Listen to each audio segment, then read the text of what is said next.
자, 오늘 우리가 볼 말씀은 열왕기상 4장이죠. 4장 7절부터입니다. 7절부터 오늘 12절까지 먼저 읽겠습니다.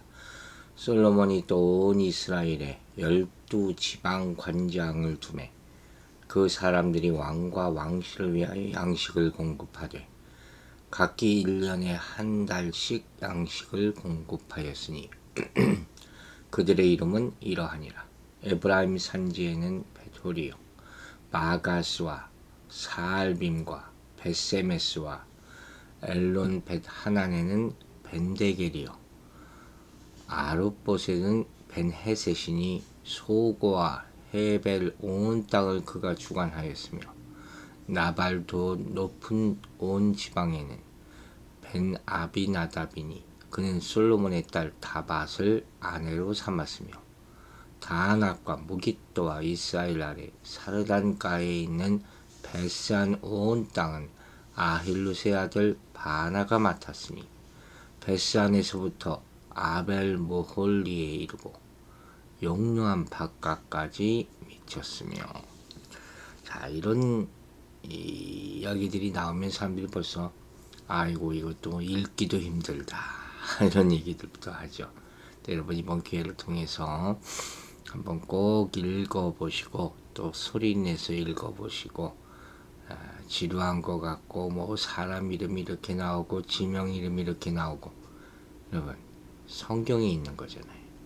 의미가 반드시 있습니다. 우리가 다 할 수는 없어도 성실한 마음으로 말씀 앞에 여러분들 서 있게 되기를 바랍니다. 7절부터 내용은 뭐냐면 왕실에 공급하는 12지방의 행정관, 양식을 공급하는 사람들이에요. 그 명단이에요. 그런데 보면 유다 지역이 이제 빠져 있는 것으로 보아서 유다 지역에는 특혜가 주어졌음을 확인할 수가 있죠. 어쨌든 먼저 7절을 보면 이런 말이 있어요. 솔로몬이 또 이스라엘 위에 12관장을 두었다. 이 관장이라는 말의 이 주요 의무는 1차적으로 맡은 바 각 지역에서 왕실의 식량과 물자를 조달하는 사람들이에요. 즉 쉽게 말하면 세금 징수관 같은 역할을 하는 것이죠. 우리 어제도 봤어요. 이들이 맡은 바 임무를 원활히 수행하기 위해서는 어떻게 해야 될 것 같아요? 각 지방에서 도백과 같은 도지사 같은 그런 권력을 지녀야지 이게 가능한 거예요. 그 시간이에요. 그렇게 굉장히 높은 지위를 할 수 있죠. 한편 이들 이 12관장이 담당한 지역들을 살펴보면 이스라엘의 기존 12지파의 구획과 유사하기는 하지만 일치하지는 않아요. 그러니까 이것은 필요한 물량을 일정하게 확보하기 위해서 각 지역 생산량의 많고 적음에 따라 구역을 나눴기 때문이라고 볼 수 있죠. 또 같은 의미에서 12관장을 둔 이유 역시 기존 이스라엘의 12지파에 근거하고 있는 것이 아니라 1년 동안의 물량 공급 횟수인 12달에 기해한 것이다. 무슨 말인지 아시겠어요? 매달마다 이렇게 이스라엘 예루살렘에 물자를 조달했기 때문에 이렇게 정한 것이다 하는 것을 우리가 추측할 수 있겠죠. 왕과 왕실을 위하여 식물을 예비한다 이렇게 표현했어요. 그러니까 이 말은 솔로몬 왕국의 중앙 집권화가 아주 강력했다는 거예요.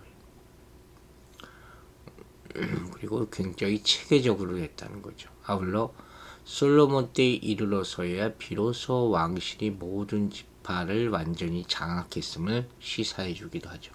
이 왕권 안정을 위해서는 아주 필수적인 거예요. 모든 국가가 이러한 과정을 겪죠.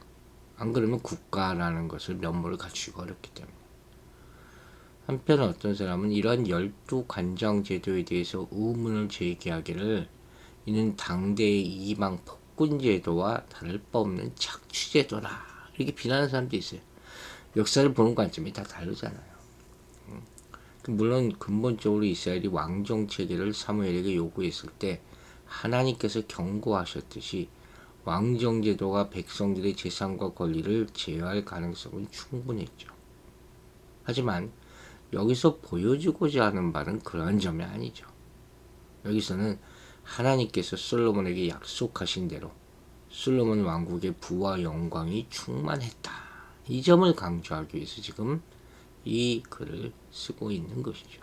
그 결과 비단 솔로몬뿐만 아니라 그 왕국의 모든 백성이 먹고 마시며 즐거워했다. 20절에 그런 말이 나오거든요.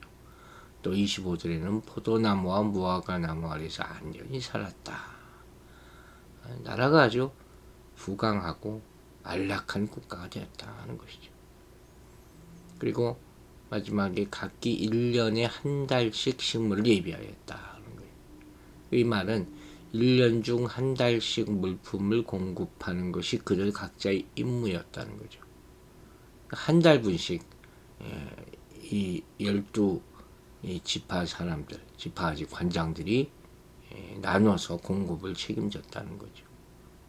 아마도 이 공급 품목이 각 지역의 토산물을 중심으로 하는 것 아니었겠습니까? 혹은 세금을 징수해서 갖다 바쳤겠죠.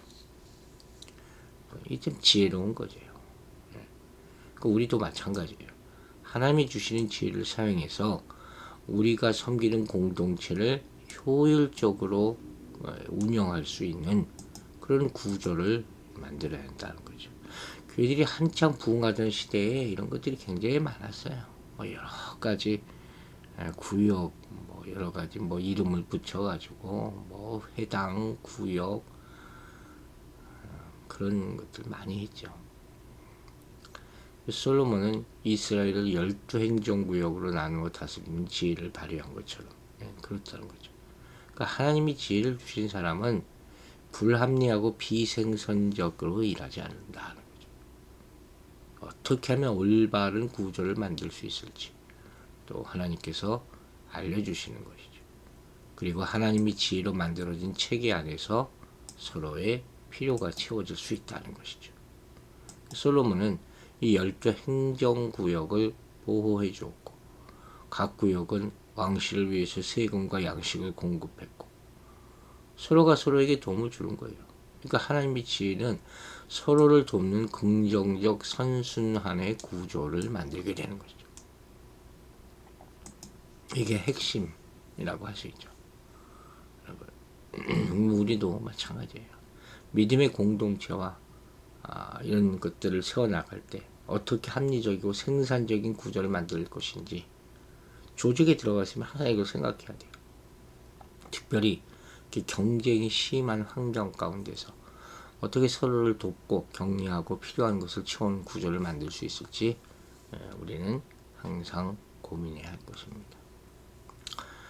이제 8절부터 보면 이 이름들이 쭉 나오죠. 관장들의 이름이겠죠. 그들의 이름은 이러하니라. 에브라임 산지에는 벤후리오, 마가스와 사알빔과 벳세메스와 엘론 벳 하난에는 벤데겔이요. 항상 예를 들면 제가 여러분에게 고민하죠. 지도를 이렇게 펼쳐놓고 보시는 게 좋다고. 에브라임 산지를 한번 들어봤죠. 에브라임 지파에 속한 땅이죠. 예루살렘에서 북쪽으로 약 16km 정도 떨어진 세겜 건너편까지를 말하죠. 이것은 팔레스틴 중부의 산악지대로서 정착하여 살기 좋은 아주 비옥한 땅이었다고 합니다. 그래서 이 지역에 베델과 실로에 사사시대의 두 주요 성소가 있었다고 전해지고 있어요. 또 마가스, 이 지명은 잘 몰라요. 위치가 분명하지 않아요. 다만 한 단지파 지역의 어느 곳일 것으로 추측하죠. 사알빔. 이 사알빔은 여호수아 19장 42절의 사알라빈과 동일 지역으로 봅니다. 오늘날의 위치는 얄로 북서쪽의 셀비시로 추측하고 있어요. 벳세메스. 이 벳세메스가 좀 문제인데 이거 이 성경의 여러 곳에서 각각 다르게 나타나고 그래서 혼란스러운 좀 그런 곳이거든요.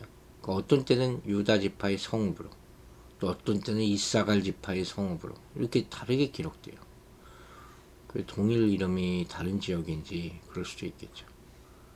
대부분의 주석가들은 여기 나오는 베세메스를 여호수아 19장 42절에 이르세메스와 동일시하게 봅니다. 또 엘론 베타난이라는 지명이 있어요. 이 지명은 여호수아서 19장 43절에 나오는 엘론의 변형된 명칭이거나 벳하난이라는 또 다른 성읍과 결합된 명칭으로 봅니다. 아무튼 이 지명들은 단지파에 속한 지역으로 여겨지는 곳이에요.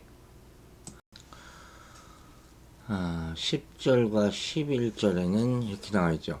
아룻봇에는 벤헤셋이 소고와 헤벨 온 땅을 그가 주관하였으며 나발돌 높은 땅 온 지방에는 벤 아비나답이니 그는 솔로몬의 딸 다밧을 아내로 삼았으며.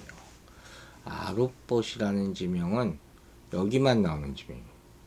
아마도 헤벳 땅에 속한 지역일 것으로 보죠. 소곳과 헤벳 온 땅, 이 헤벳 땅이라는 것은 해안에 위치한 샤론 평원의 남부 지방이라고 하네요. 여기 나오는 지명들은 다 유다 지파에 속한 지역으로 주장하는 그런 사람들도 있는데, 이게 혼란을 이렇게 참 어려운 것 같아요. 쉽지 않은 것 같아요. 오늘 읽는 본문은 참 쉽지가 않네요. 또 11절에 나오는 돌 높은 땅, 돌이라는 곳이 지명 이름이에요. 이 갈멜산 남쪽으로 지중해 연안에 있는 성읍. 이 성읍은 여러 세기 동안 중요한 항구 도시의 위치를 차지했다고 합니다. 여호수아가 가나안을 정복할 때에 대항한 이 가나안 왕들의 동맹 중 일원이 이 돌의 왕이었다고 해요. 이 높은 땅은 여기 나온 이 성읍과 이 샤론 평원 일부를 포괄하는 지역이에요. 그래서 지역의 특성상 이 비옥한 샤론 평화를 끼고 있어야 왕실의 공무를 댈 수 있었을 것으로 추측할 수 있죠. 또 벤 아비나답이라는 곳이 있어요. 벤이라는 것이 누구누구의 아들이라는 뜻이죠. 아비나들의 아들. 그러니까 이 아비나답은 이세 둘째 아들이자 다윗의 형, 즉 솔로몬의 큰아버지, 이렇게 추측을 하는 거예요. 그러니까 벤 아비나답, 곧 아비나답의 아들은 솔로몬의 사촌뻘이 되는 거죠. 이해가 가세요? 저가 솔로몬의 딸 다밧으로 아내를 삼았다 그랬어요. 그러니까 벤 아비나답이 솔로몬의 사촌이라면 그는 자기 조카와 결혼한 셈이죠. 이런 근친 결혼은 고대 사회 왕실에서 매우 보편적인 것이었단 말이에요. 성경에도 그러한 유사한 예를 굉장히 많이 찾아볼 수가 있죠. 12절은 다낙과 무깃도와 이스라엘 아래 사르단가에 있는 벳산 온 땅은 아힐롯의 아들 바나가 맡았으니 벳산에서부터 아벨 모홀리에 이르고 용남 바깥까지 미쳤으며. 다낙, 무깃도, 이 성읍들은 므낫세 지파의 경계에 속한 곳이고 갈멜산의 동쪽 기슭 곧 이스라엘 평원 끝에 위치한 곳을 말합니다. 이스라엘이라는 곳은 다른 성읍과 달리 이 성읍은 이사갈 지파의 경계에 속한 곳이에요. 그리고 이곳은 이스라엘 평원을 한눈에 내다볼 수 있는 곳이라고 합니다. 한편 이 아합 왕 시대에는 이 성읍이 왕의 거주지가 되었었어요. 또한 후일 여기서 나봇의 포도원을 둘러싸고 사건이 일어난 곳이죠. 21장에서 우리가 볼 거예요. 이로 미루어서 이스라엘은 매우 비옥한 땅이라는 것을 짐작할 수가 있죠. 또 사르단이라는 것은 여호수아의 영도 아래서 이스라엘 백성들이 요단강을 건널 때 강물이 기적적으로 멈춰 쌓였던 곳이잖아요. 여호수아 3장에 그 스토리가 나오죠. 바로 그곳이에요. 그리고 솔로몬 시대에는 히람이 성전 건축을 위해서 녹그릇들을 녹여 부었던 곳이기도 하고, 또 벳산이라는 곳은 이 므낫세 지파의 성읍이에요. 이스라엘 골짜기 동편 끝에 위치해 있는 벳산은 벳산 온 땅, 이렇게 부를 때는 이스라엘 골짜기 동편 끝에서 요단 골짜기 서북편에 이르는 초성달의 옥토지대를 말한다고 합니다. 전략상의 요충지. 이 역사적으로 외세에 많은 침공을 당했던 그런 곳이 이게 벳산이라는 곳이에요. 마지막으로 이 아할롯의 아들 바하나라는 명칭이 나옵니다. 이 바하나는 사관 여호사밧 3절이 나오는 이 여호사밧의 형제의 것으로 봅니다. 그리고 아벡 무홀라 이 지역이죠. 벳산 남방 지역 선지자 엘리사의 고향으로 알려져 있는 곳이고, 용르암 이 레위인의 성읍 욕무암과 역대상 6장에 나오는 그곳과 동일 지역으로 해석을 합니다. 이 성읍의 정확한 위치는 뭐 잘 모르죠. 어쨌든 이와 같이 우리가 이 예루살렘에 공물을 갖다 바친 그런 지역들과 또 이를 위해서 일하는 관장들의 이름을 조금 살펴봤습니다. 이것들을 통해서 성경을 더 폭넓게 또 깊게 읽는 기하게 되기를 기도합니다. 기도하겠습니다. 아버지, 오늘 아침에도 주님의 말씀으로 하루를 시작합니다. 무엇보다도 오늘 말씀에서 주신 중요한 교훈, 하나님의 지혜가 우리에게 필요하고 그것으로 서로 도움으로 서로의 필요를 채울 수 있다는 사실을 깨닫게 하심을 감사드립니다. 우리가 공동체 생활을 할 때 항상 이 말씀 붙잡고 살게 하여 주시고 서로를 돕고 또 필요를 공급하고 공급받는 그런 선순환의 구조를 만드는데 모든 지혜를 모아서 어려움이 있는 사람이 없고 모두가 서로 합력해서 선을 이루는 그런 가정과 또 기업과 또 특별히 하나님의 교회 되도록 주님 도와주시기를 기도합니다. 오늘 하루도 성도들 하나님의 말씀 붙잡고 살게 하여 주시고 또 세상에 나가서 일할 때도 어려움에 빠진 사람들을 도울 수 있는 지혜를 또 손길을 내밀 수 있도록 그 마음을 허락하여 주시옵소서. 감사드리며 예수 그리스도의 이름으로 기도했습니다.